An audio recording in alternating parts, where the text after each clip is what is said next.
Welcome to the Pondering Show here on WKUR, your country road.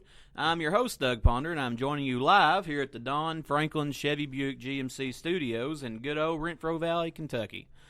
Well, it's no surprise to us, and after 2 weeks of fair warning from meteorologists, the polar vortex is finally here, and it is cold. But now here's the thing. We're freezing to death down here, but the people up there in Alaska are swimming at the beach and laying out getting a nice tan because the meteorologists are saying that this polar vortex is causing the rest of the states to have lower temperatures than average for the month of November, while Alaska up there is having higher than average temperatures for this time of the year. Wait a minute. This isn't a polar vortex. This is global warming. Now, has anyone called Al Gore to tell him that this crazy global warming predictions he had back in the 90s has finally come true? If anyone hasn't called him, I'm sure he doesn't know, because being the die-hard environmentalist he is, I'm sure he doesn't have a TV or radio because he wouldn't have electric at his home as he's trying to protect the environment. Yeah, he doesn't love coal like Mitch McConnell and Allison Grimes said they love coal. But the upside for Al Gore is he'll be considered more credible with his global warming predictions finally coming true. However, they still haven't found that monster man-bear pig that Gore warned everyone about on TV a few years ago. But hey, 1 out of 2 ain't bad. 50%, that's good. So now, maybe man-bear pig is real after all. Oh dear. Now, the polar vortex is also causing problems for certain people in Washington, D.C., A fence jumper got stuck at the White House because he accidentally stuck out his tongue while trying to jump over the White House fence and, of course, like the movie, got it stuck on the fence.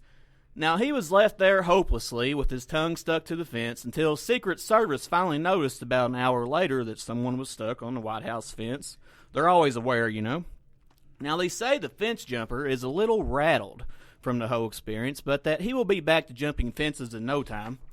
Now, the Secret Service is investigating this incident, along with other 3 fence-jumping incidents they've had since September.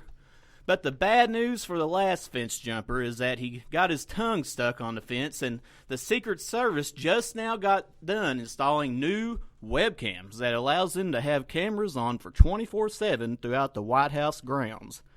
So now they captured the whole thing on cameras. There's no hope of getting out on this one, fence jumper. The Secret Service, they are always up to date on the latest technology. Now, the upside of this cold weather is that us Cincinnati Bengals fans won't have to worry about it affecting the Bengals players' exceptional play, as the Bengals will be on the road for tomorrow's game as they travel to New Orleans to take on the Saints. They play in that heated dome down there in New Orleans, so they won't have to worry about the cold affecting their play. But then again, the Bengals have gone cold since playing New England Patriots back at the beginning of October, so I don't think it actually matters anyway. But hey, I saw this on the news, and there's some stupid people that are already doing this right now.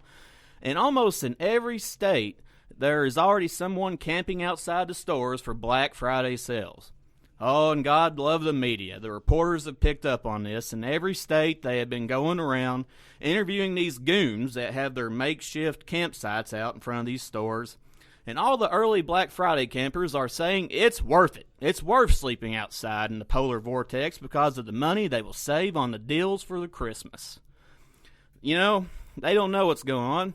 They know that the medical bills for being treated for pneumonia doesn't even come close to the amount of money they will save for their Black Friday deals.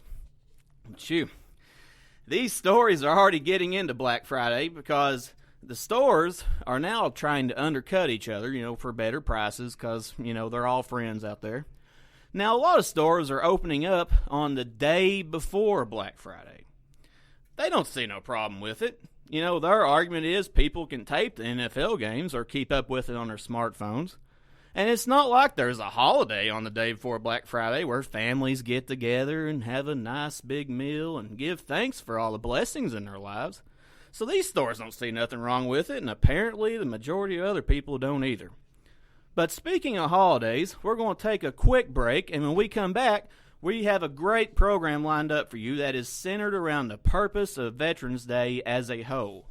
Now, we are going to talk about the creation of Veterans Day and how each war had an impact on Veterans Day, especially World War II. Then we are going to discuss if Veterans Day is just a, one day a year celebration to thank veterans or make them feel special, or should it actually be much more than that? You won't want to miss this show, so don't go away.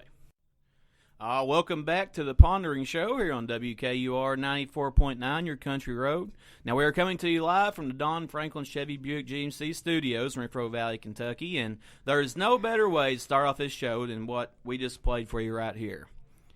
Now, with Veterans Day this past Tuesday, Americans across the country honored and thanked our veterans with parades, celebrations, and other events. And before we dive headfirst into today's program, I'm going to give a quick background about Veterans Day and how it got created.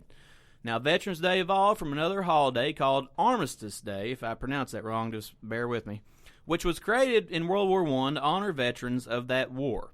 Now, World War I, or the Great War as it was called back then, was believed by many people at that time to be the last and final war here on Earth. To them, it was the war to end all wars, and that's what they thought back then. Now, people living during that time believed these soldiers had fought and won a war that would bring peace to the world for the rest of time. And it's hard for us to think about this, but what they actually thought and why they only thought that, they just thought they should only honor World War I veterans. But unfortunately, that idealistic thinking of no more wars wasn't true, and with World War II happening a little over 2 decades after the war that was supposed to end all wars, after World War II, Armistice Day became Veterans Day here in our country as it was changed to honor all veterans, past, future, and present. Now, with that being said, our guest this morning on the show is not only a veteran, but is one of the best storytellers and one of the most patriotic people I know. Now, for me personally, he's molded me into a patriotic person, and he's taught and showed me the importance of honoring and doing everything we can for all our veterans. And I already have a gut feeling that today's show will be a deeper and appreciating and understanding about Veterans Day and what it's all about. So, it's an honor for me to welcome to the show my grandpa, Dale Ponder. Well, thank you, Doug. It's an honor to be here. Yep, we're glad to have you, and it's definitely an honor. It's definitely an honor. And now, this might be a little unconventional, but is it okay if I just call you Grandpa? Fine with me. And you can call me Youngin, Nimrod, or whatever you want to call me. It's grandkids. And now, we're going to jump back in time when we start talking about this and work our way up to now and what it means to honor our veterans now. So, starting with World War II, the actual war started when Germany invaded Poland in September 1939, and obviously, we remained neutral until December 1941. So, Grandpa, you were still a small child at this time, but do you remember any discussions or worries or fears that your family or friends had between 1939 and 41? Well, I think, Doug, I was too young to remember about these things. Mm-hmm. Okay, now, at this time... And of course, when you look back, and this is what our country as a whole believed. At this time, people around here were not in favor of getting involved in the war. They saw it as something that was happening in Europe. We didn't need to be involved. We wanted peace and stuff. And, of course, that all changed. And 1941, tensions started getting high in the Pacific when Japan and President Franklin Roosevelt reinforced the Philippines, and Japan started conquering some small countries and islands over there. Then on December the 7th, 1941, a day we all know, Japan attacked Pearl Harbor. And 2 decades after the war that was supposed to end all wars was fought, and now here we have our country being attacked on its own soil. So, Grandpa, with Pearl Harbor, what was running through your mind and the minds of the adults around you after that bombing? Well, at first, it was unbelievable. We just couldn't believe what was happening. Mm-hmm. And but as far as I know, we didn't have any family there. Yeah. But it was a very scary time, and well, it was just like I say, unbelievable. It was, and see, because it's hard for us to put ourselves in the shoes of people back then because, of course, we can look in front of the history books and see what all happened. But at that time, nobody knew. Nobody knew if Japan would make it in the inland states. Your thoughts could just run wild with you. And so Do you remember when you were a little kid? I know we've discussed this before. The thoughts of the adults around you, talking about after the bombing, like what all they thought would happen, or their worries or concerns they had. Well, I think they were scared that they would bomb us. Yeah. That they would come to our country. I'm in the United States, and but too, Franklin Roosevelt, our president, he was having a hard time convincing people. Yeah. That we need to go to war, and of course we were doing a lot to help England at the time. Too. Yeah. And with war materials and all, but when Pearl Harbor happened, things did a complete flip flop. Yeah. We went from a peace-loving nation, which we were, and we were all united in the war effort. And Franklin Roosevelt, I heard of some people, you either loved him or you hated him. There was no middle ground. There was no middle ground, but he did, I feel like, what he had to do. Yeah, exactly. And he was, and he had a very intelligent wife that helped him. Yeah. She was one smart one, but yeah, behind every good man's a good woman. Yeah, that's true.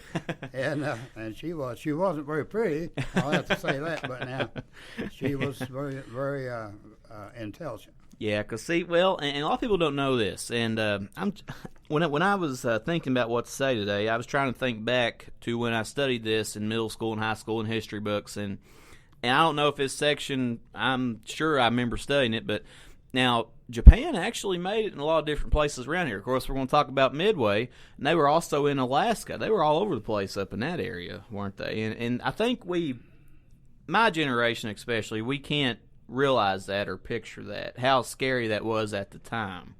And then Midway, we both talked about Midway before. Tell us a little bit about how close of a call that was. Well, of course, the Battle of Midway was a large ocean, battle. Yeah. And they had us going for a while. Yeah. But, with the people that were in charge, they finally came out of it. Yeah. And it was tough. It was tough. Because didn't we pick up through codes that they were having what exactly they were planning on doing, and we were prepared for that one? Yeah, they had the code makers, the Indians, and that's true. And who's to say if we didn't do that and if we weren't prepared again, what would have happened? Because, see, Midway's not too far off the coast of, California and all that area. No, and Doug, later on in the war, the Japanese used all kinds of things. They had hot air balloons that they would put anthrax in and different stuff. Oh, and they would turn them loose, and they floated them over the western part of our nation. Yeah. But they could never come up with a way to burst them, to where it would fall out on a particular city and all that. But they did a lot of things. Just anything they actually could. Sailed the coast of California. Yeah. They did. The Japanese did.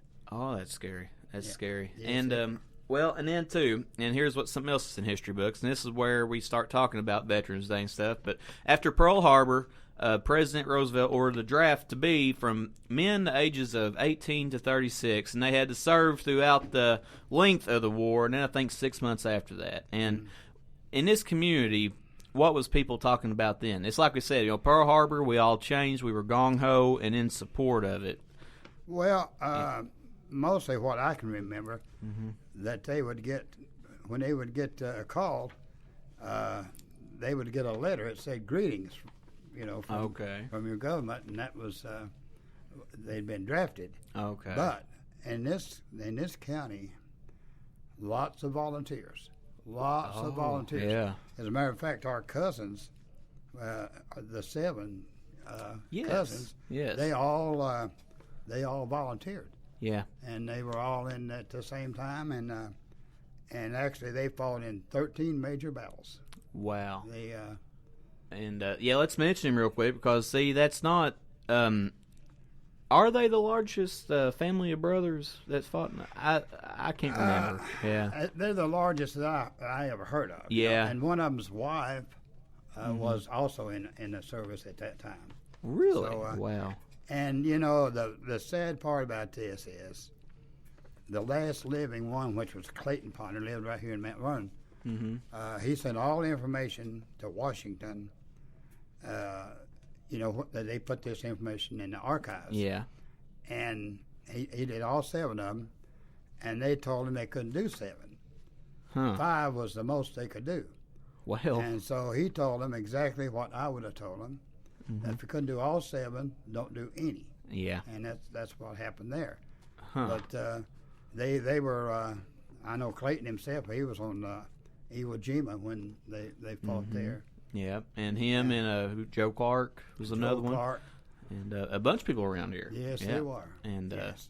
Yeah, well, and we're gonna get into this too. It's no doubt that the veterans who served in World War II sacrificed a lot for us. Now, here's the different things about World War II. In what ways did the people back home sacrifice? Well, Doug, there was a lot of different ways.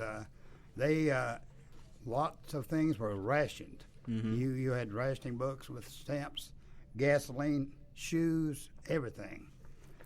And automobiles, the last new car was 1941. Yeah. And then you didn't get any more till 1946. So like a 5-year difference there. Yes. Wow. And but everything involved almost went to the war effort. I know I went to a small one-room school. And like if you had pie suppers and that, half of the money went to the war effort. Wow. And they had the war bond drives, and we had like a book with stamps. And they were 10 cents each, and when you got your book full, why then you got a war bond. And I can remember doing that. Yeah. I come from a very poor family, and so I couldn't afford to buy a bond. Yeah. But and then they would have scrap iron drives. And that's big important. The old man would bring sleds, teams, wagons and whatever, horse-drawn wagons, and they would pile the scrap iron at the school, on the school grounds, and then they would come around and pick it up. Well, amazing. But everything, and this is kind of funny, but they needed nylon. And it seemed to me like it was something about parachutes. But ladies, you couldn't buy nylon stockings during the war. But sometimes the ladies would pull them right off their legs and donate them. Wow. Yes. And see, I mean, you talk about dedication and being I know that's never happened since then. It's just hard for my generation to picture something like that happening again. That's amazing. But we were just united. I mean, I was just a kid, but see, we didn't even have a radio at our home, and my dad would go to the neighbor's house to listen to the war news. Okay. And I can remember one reporter was Gabriel Heater, and another was Lowell Thomas. And then there was one that actually went right on the front lines, and he was in Europe. I mean, he went right with the troops, and his name was Ernie Powell, and later he was killed. He was killed by a sniper's rifle. Yeah. And and it was a big deal. And those reporters become household names probably during that time, because that was everybody. You talk about a high rating of people listening. But see, us kids, only way we had to know what was going on was listening to our parents. Yeah. Talk. Because they probably wouldn't let you listen to it anyway. Oh no, they probably wouldn't. But it was. It was a time of sacrifices, Yeah. And people, they were glad to do it. I mean, they wanted to do it. Yeah. I mean, there was no. Yeah. I mean, they didn't have to be enticed with anything or anything. No, they were willing. Sure. And that's hard for us to picture. Yeah. And like you mentioned, all the volunteer stuff, all the pie suppers, all the stuff, it all went to the war effort. That's another. I don't think that's ever happened since then. I don't think either, so. has it? No, I don't think so. Well, now after World War II ended, and of course the United States and Allied forces, it ended in victory. And how were our returning soldiers when they returned home? How were they honored? They were very highly honored. As a matter of fact, I had read stories about, like crowded buses, that a lady would get up and give a soldier her seat. Wow! And I mean, they were highly honored. Yeah. And you have overall, what I think about that generation, and I think that they saved the free world. Yeah. I mean, they literally saved the free world, and they a lot of them were 18, 19-year-old kids, Just young kids, yeah. and but like the writer said, it was in the fact that for Korean veterans, if they had fought the war, I mean, it would have been the same. But these people, they're the ones that was living in that era. Yeah. And so they did it. It was them at that time, yeah, and they did it. Yes, sir. It was. And volunteered, like you said. A lot of people volunteered. A lot of them was volunteers. Sure was. It wasn't necessarily drafting. Yeah. No. And of course, this Tuesday we had the celebration at the middle school for Veterans Day.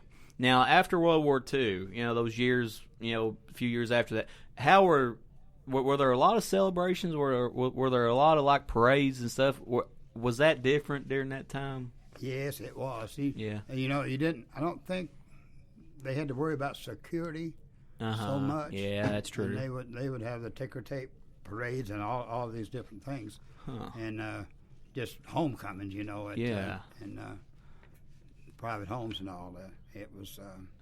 Of course, I mean, you got to realize I was only 7 years old. Yeah, yeah. And see, that's the thing. I remember when I was a kid, things like that would just totally amaze me. The whole saying, seeing things through a child's eyes. I couldn't imagine what that would have been like. Well, during World War II. I loved the uniforms. Yeah. When our cousins would come, I would put their big hat on and their jacket and all. And but I was. And I always honored the servicemen. Yes, no doubt. And and like you said, they saved the free world. That generation did. They did. I mean, Winston Churchill said that it was a case where the new world saved the old world. Yeah. Had not it been for us, the United States or America, England would have gone down. Oh yes, they would. Germany just. Well, the only reason it didn't is because Hitler decided to attack Russia.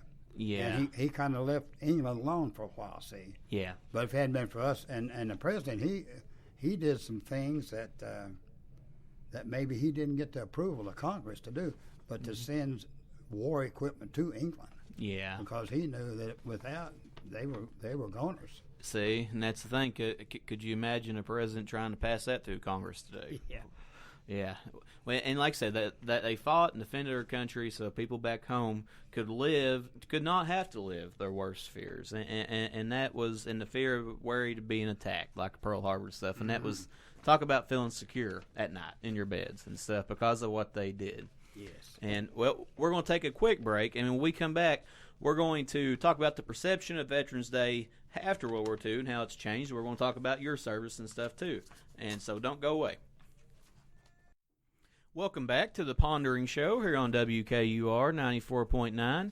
We are here with my hero, Grandpa Dale Ponder, and we're in the Don Franklin Chevy Buick GMC studios. And now we're going to talk about how veterans were honored after World War II. We've discussed World War II, and we discussed how people would give their seats to veterans back then. And now we're going to talk about after that. And that's when you served, right, Grandpa? When was it you served? Oh, I didn't go in until 1955. Okay.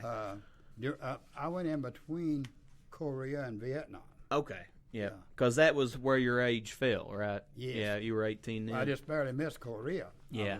I was not quite old enough for Korea. But we had 3 guys in my senior class that had to go into the service. They wasn't even allowed to graduate. Oh, They were 20. They was 20 years old.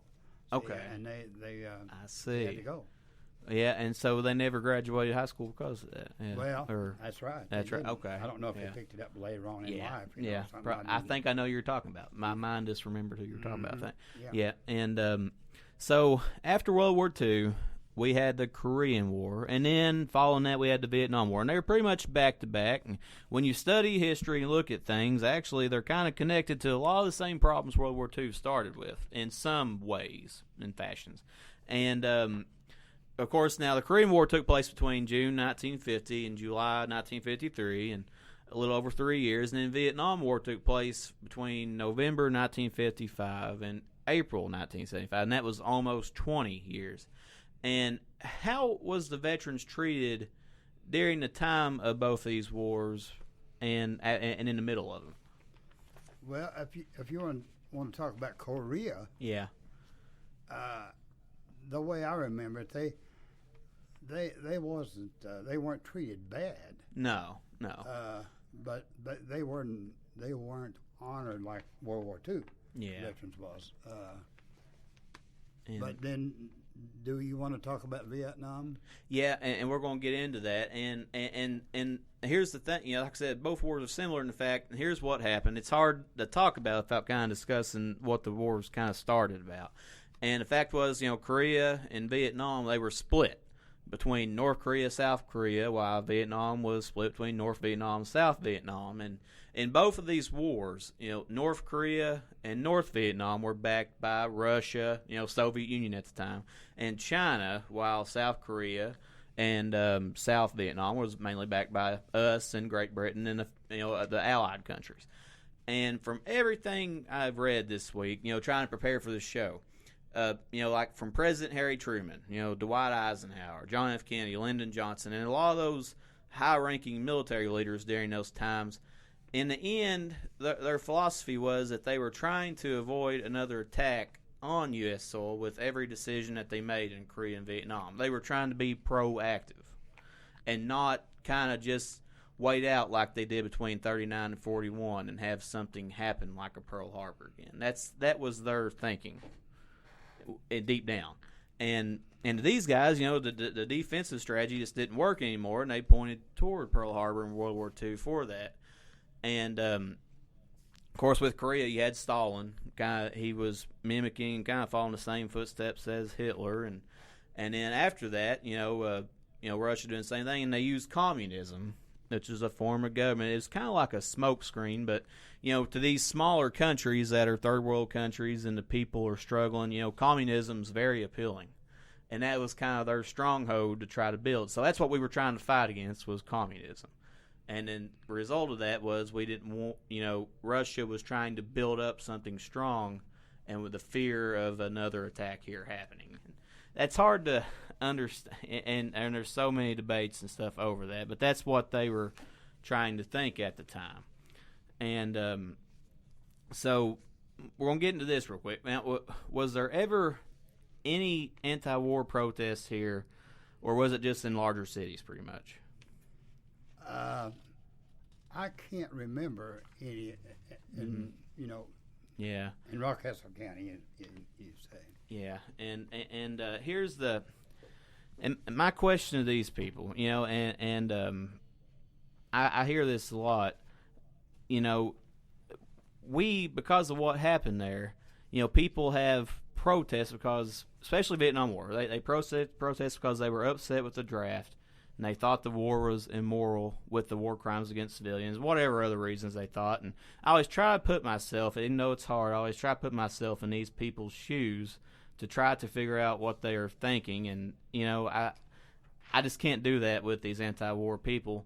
And, I mean, if I was an anti-war protester, and we've talked about this before, and I was upset about a decision to get involved in a war, whatever the reasons may be, then I would go to Washington, D.C. and protest with the politicians and the high-ranking military officials at the Pentagon, because they made those decisions, not the soldiers. And actually, if I'm upset about the reasons why they went to war, and I'm upset because young men are being drafted about it, I wouldn't be protesting or I'd be protesting the decision makers in Washington, but I wouldn't be protesting or harassing the soldiers like they did back then. That never made no sense to me. And then they brought up those anti-war groups, and I'm acting like Rush Limbaugh. I better calm down.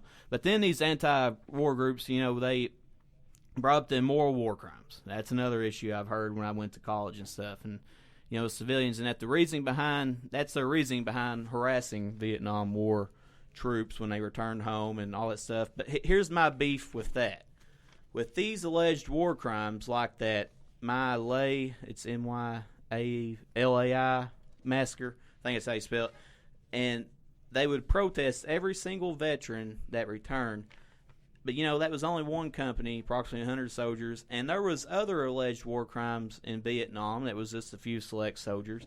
Not every soldier. I mean, if one person robs a bank in Broadhead, you can't call everybody in Broadhead bank robbers. But that's what they were doing back then. They would see something on the news that a few select people did, and they'd just say, well, every one of them's doing it.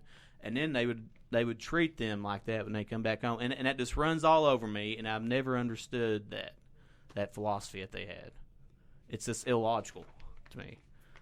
Well, to me, I think it was a shame and disgrace. Yeah, and it is. The way the veterans were treated. They were. They came back from Vietnam.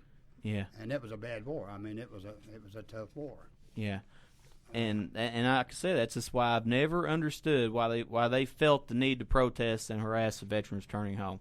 All their arguments did not even point to the veterans. And I guess they were just too crazy to realize that or something. I don't know. And it burns me up because here's my problem with that. A lot of Vietnam veterans won't go to Vietnam Veterans Day celebrations because of what these idiots did to them back then. And at my heart, that's what upsets me the most. Yes, yep. And that's sad. And it's wrong. It's unfair to them. And when these people bring up, should we honor veterans after World War II? Yes, we should. And we should honor Korean, Vietnam veterans, all of them, because of the proactive approach, like I mentioned, that they took. And we should honor them the same just as any other veterans, like I mentioned beforehand, because I'm getting on my soapbox here, but that's just one of my biggest pet peeves. We've not been attacked on our soil since Pearl Harbor, and that's just not a coincidence. It's not. Right. And these people just burn me up. I've like I said, I pulled a Rush Limbaugh. I probably shouldn't have done that. But we're going to take another quick break, and when we come back, we're going to be talking about the patriotism and how that's changed since World War II, and how to change that again to back when it was World War II. So don't go away. Welcome back to the Pondering Show here on WKUR 94.9. My grandpa, Dale Ponder, who is an Army veteran, is here in the studio with us, and we are having a show in honor of Veterans Day. Now, we've talked about this before, Grandpa, and I know we mentioned it after the Veterans Day celebration sometimes, and those people up there are the exception, but it seems like as a whole, my generation, our generation, young generations, it's like we're getting less patriotic as compared to the way people were in World War II. Why is that, or what do you think that is? Well, I think partly, Doug, it's the parents' fault. Yeah, I think the parents aren't teaching them at home. Yeah, and I think that's very important that they do. Mm-hmm. And of course, I mean, when I was in elementary school, yeah, we always did the pledge of the flag. Yeah, sang patriotic songs, mm-hmm. and all of these different things. See, and I mean, and at home too, we were reminded. Yeah. Of all these things. Yeah. And that's big, Mm-hmm. And see, here in my mind, like I'm thinking right now, how to get people to connect with what our veterans have done, what our leaders have done throughout the years, even Korea, Vietnam, everything, what they have done. And to me, and here's what's happened. It seems like we don't get patriotic unless we're attacked. Pearl Harbor, big patriotic time. September 11th, big patriotic time. It's like we have to be woke up. And I think to myself, it shouldn't be that way. I guess it's just because they physically can't see that no danger, and they think, that they don't think to appreciate how, free and all the stuff they got here. I guess. I don't know. I try to think about it, and I get confused. But, what do you think? And like you said with the parents, our education system can only do so much. Teachers aren't parents. The parents are the number one thing in any child's life. And teachers can do all they can, but if parents don't, Well, that's true. But I think maybe just human nature is part of it too. Yeah. And of course the mothers, the mothers have left the home to go out in the public and work. Yeah. And all, and so many times it's babysitters and all. And that's another thing, and if I can go back for just a minute. Oh, yeah. But back to World War II, that's when the women went into the factories. Oh, yeah. I forgot about that. That was one thing I wanted to say.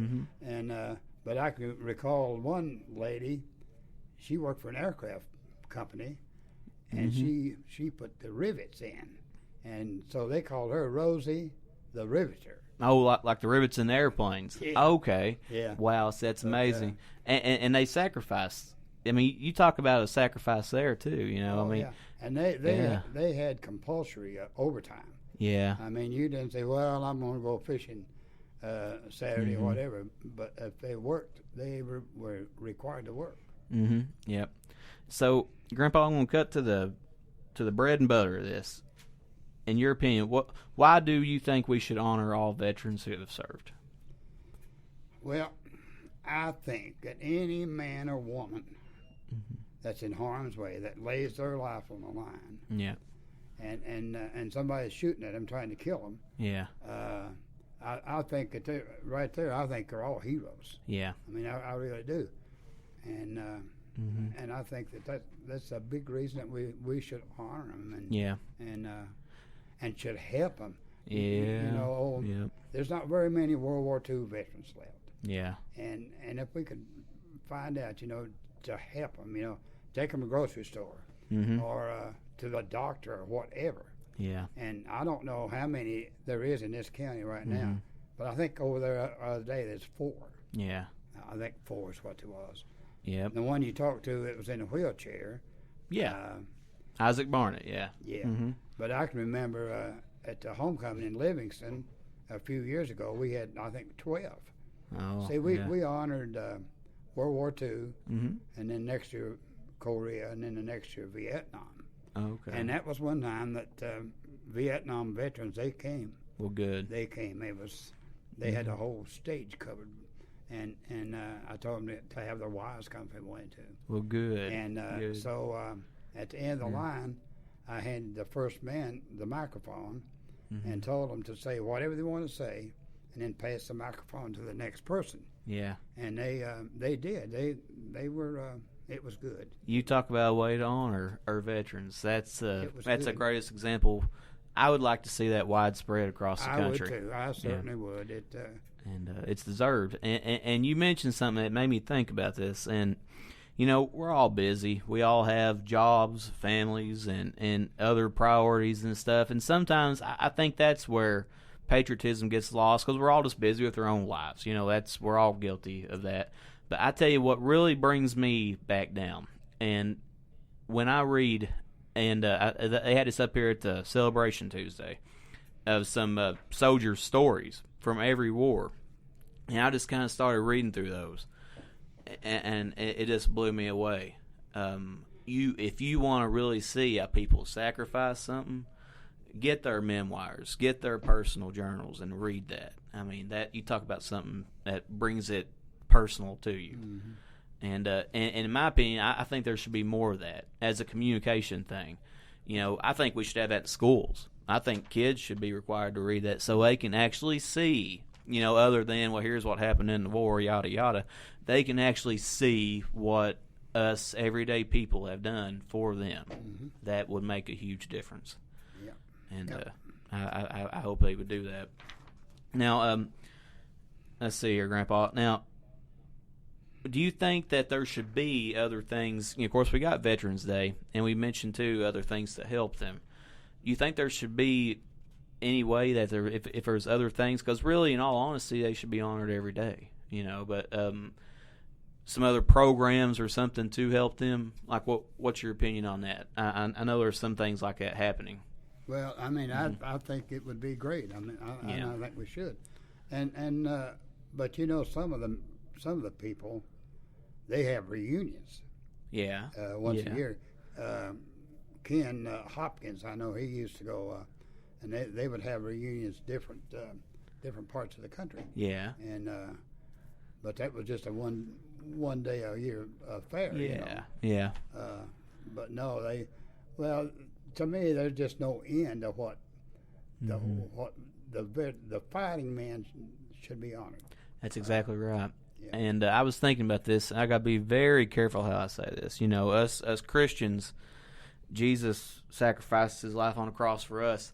To me, it's a second. It's a very, very distant second from Jesus. I'm not saying it, but as far as a human form, that's the closest thing to a sacrifice that somebody's done for us in a human form with veterans. What they do. Yes, I'll tell you. You know, you watch if you watch a military channel, Tom. Like the Battle of Normandy and all these different battles. Those men, they knew for a fact that when they left the boat, that a lot of them was going to be dead. Yeah. A lot of them was going to get killed. Yeah. And that's the way it was in World War I. You know, in the trenches and all this business. Yeah. But they were brave people, and it amazes me, the youngsters. You know, 18, 19-year-old kids. Yeah. The way that they fought for this country, and but you know, really, they can train young people more quickly than they can you know, a person that's like 30 years old. Yeah, because they'll do what you tell them. I mean, that's what I found to be true when I was in the Army. You know? That is true. Yeah. We're more gullible and more sponges, I guess, when we're younger and just soaking up anything and everything, or something. And then when we get older, which we're starting to approach that age, Josh, we're starting to get set in our ways, and that's just what happens naturally. Yeah, you want to go see somebody and say, well, look what they're trying to do to me. Yeah, exactly. Yeah. And you know, it's like we said, our veterans, they deserve our honor every day. And when you described World War II, when people would give up their seats for veterans, when people would do anything, open doors, open car doors, everything for veterans. Do you ever see it getting back to that point, or how could it get back to that point? Well, to be honest with you, Doug, I don't much see it. I know. I don't much think that it ever will. No. Yeah. And it should. Oh, yes, it should. Yeah. Yes, it should. But just like, you know, if we could just, like the remaining World War II veterans in this county, if we could just get them and take them out to eat. Yeah. And things like that, you know. And but I'd like to know how many are left, and it's not many. No, there's some national association that keeps count, and I forget the name of them. But yeah, there's not many. Well, I know one time they were dying like 1,000 a day. Yeah, you know, clear across the nation. Yeah, and so they're all up in close to 90 years old. Yeah, you know now. Yeah, and it's like we said, we should honor all of them, all our veterans, no matter what, yes, sir. Every day, all the time, and for what they've done. And it's like I said, and that's hard because people, it's a connection problem. People can't connect with what they've actually done, but the best way to do that, I think, is to somehow get more documentary movies, more written things out about their stories and what they did to sacrifice for us. I think that would make my generation realize that they need to be honored more. I think that needs to be done somehow. Well, now you've interviewed one I know of. Yeah, I've now World War II. I talked to Ken Hopkins and George Garrison. Both were amazing in their own right, and they all are. And George Garrison was the one that saved Earl Ponder's life in a battle in the Philippines, and I forget which one it was. But, you know, I mean, people, if you get the opportunity, just sit down and talk to these people, and they will, I mean, it's just, every word they say, you gain so much more respect for them. But the old man that was in the wheelchair, yeah, he might would be Yeah. interviewed. You know? Mm-hmm. And his daughters actually wrote a story. Not a story. I mean, his biography too. But no, he and I read that along with some others up there at the Veterans Day thing. But yeah, he would definitely be one. You know, just folks, that's what I suggest. Just read these people's biographies and journals, and you talk about wanting to honor these people. That will make you want to honor them. Yes. It definitely will.